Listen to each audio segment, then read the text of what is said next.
ESPN can't properly cultivate, develop, and support female broadcasters because the network's culture is hostile to merit.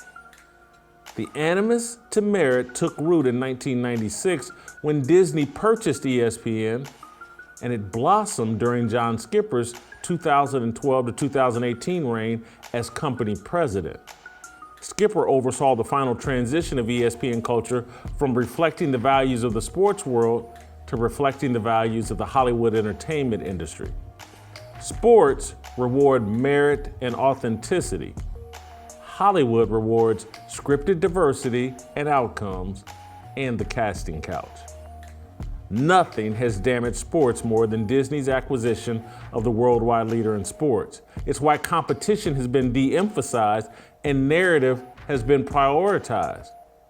Magic Johnson wanted to compete against Larry Bird. LeBron James wants to win a fictional narrative war with Michael Jordan.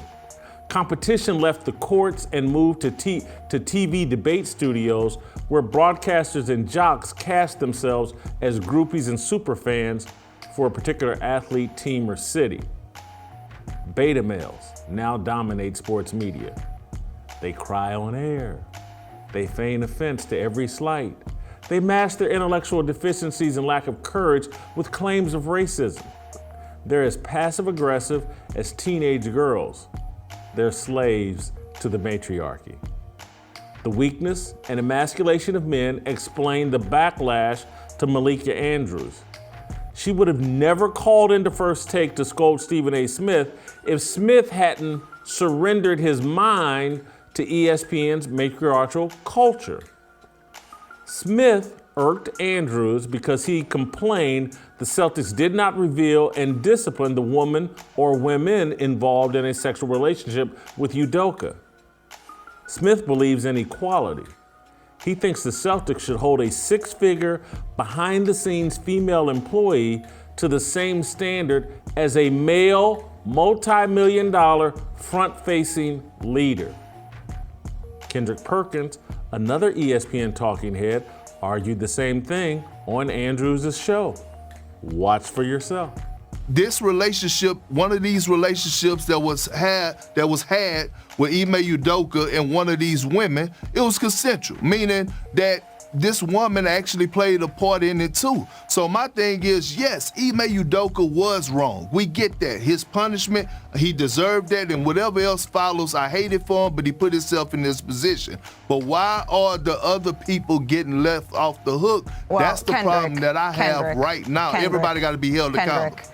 I think that we need to circle back to what Shanae said, is that there was an investigation that was conducted by an independent law firm here.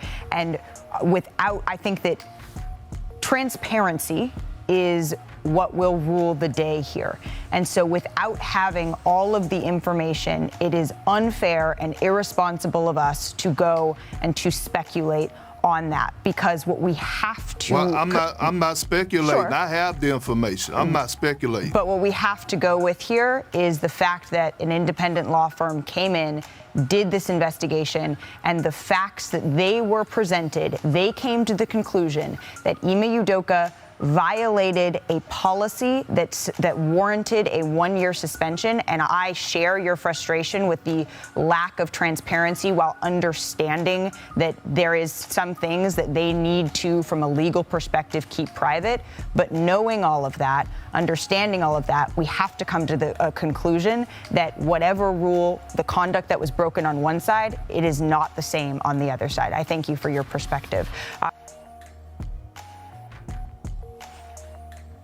See, again, this is what happens when the conversation goes from the barbershop to the beauty shop. That's a beauty shop conversation, and everybody's participating in it. See, everybody gets emasculated in the beauty shop. And that's from Stephen A. Smith sitting on air with Molly Karam and Malika Andrews calling in. Now you got the beauty shop. And ESPN is the beauty shop. They're pretending they're having these barbershop conversations. They're pretending they're having these manly discussions, and they're not.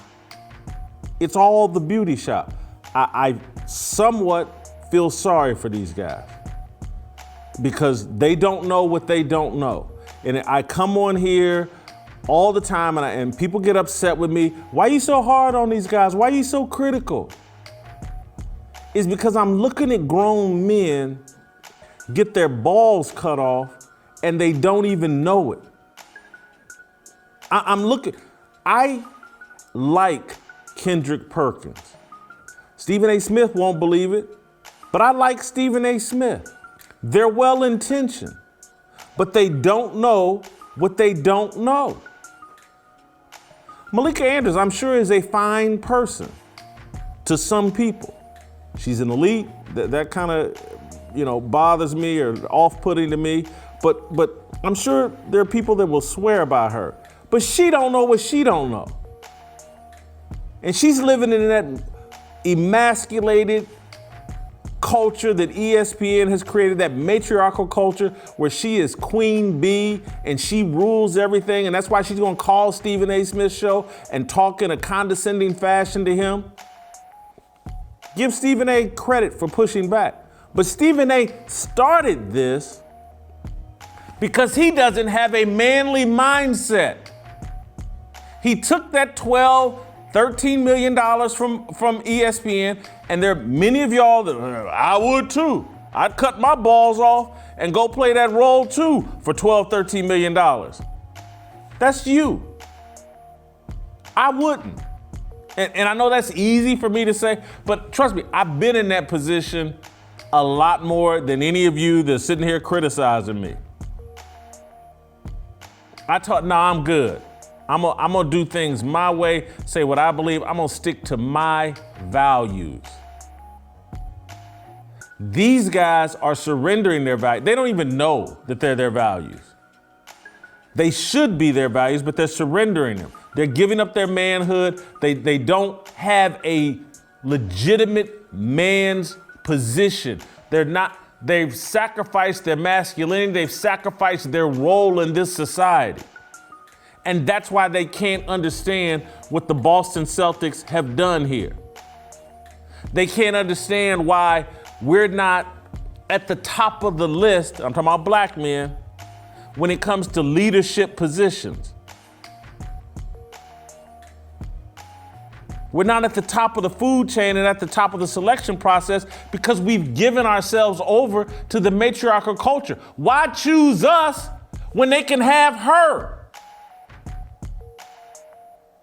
If they wanted a woman's perspective, they can get it from a woman who looks a lot better than us and will be a lot more compliant than us.